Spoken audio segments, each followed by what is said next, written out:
and 2023, we would like to do and we would like to explore reforms, how to increase our tax revenue relative to its GDP, because comparatively, we are also among the countries with low tax to GDP ratio. And for more on this, Indonesia economy and government reporter Claire Jiao joins us. And Claire, tell us about the government's plan. So that's right. Indonesia will rein in its budget deficit back to 3% of GDP by 2023, and that's a hard limit set in its law. Recall that earlier this year, as you said, the government had passed an emergency rule to waive that deficit cap for the pandemic. And the deficit ratio is now set to more than double to 6.3% of GDP this year. And that proved to spend has served Indonesia well this pandemic. It's kept GDP contraction to single digits for the first 3 quarters. But according to Kaceribu, that budget flexibility needs to be temporary. The deficit cap is crucial not just for the government to maintain its budget discipline, but it's also a key metric that international investors are looking at. And it's also something that's important to credit rating agencies to affirm Indonesia's ratings and to keep the sovereign's borrowing costs low.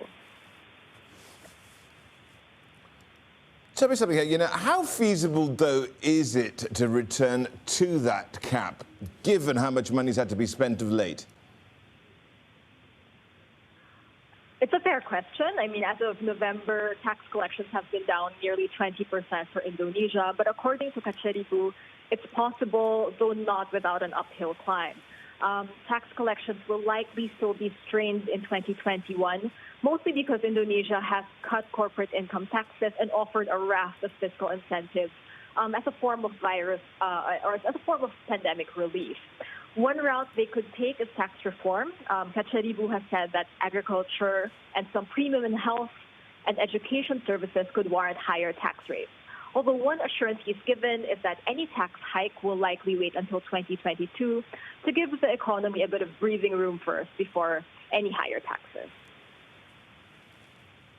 And Claire, Indonesia betting on an economic rebound by next year. I guess a lot of that depends on the vaccine too. Are they on track?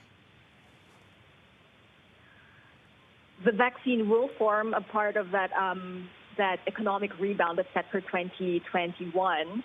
But Indonesia is still battling Southeast Asia's worst COVID-19 outbreak, and the threat of reimposed virus restrictions still is in the forefront of everyone's mind. Indonesia has slashed its GDP forecasts for this year, so it could get worse before it gets better. But you're right that vaccine will be crucial for its rebound next year. Indonesia does have the largest vaccine stockpile in Asia after China, and Sinovac doses have arrived earliest here than elsewhere in the ASEAN. Indonesia is also shouldering the vaccine cost for everyone, and that's something it can afford to do precisely because it scrapped that budget deficit for this year and next. So all eyes will be on that vaccine rollout for next year.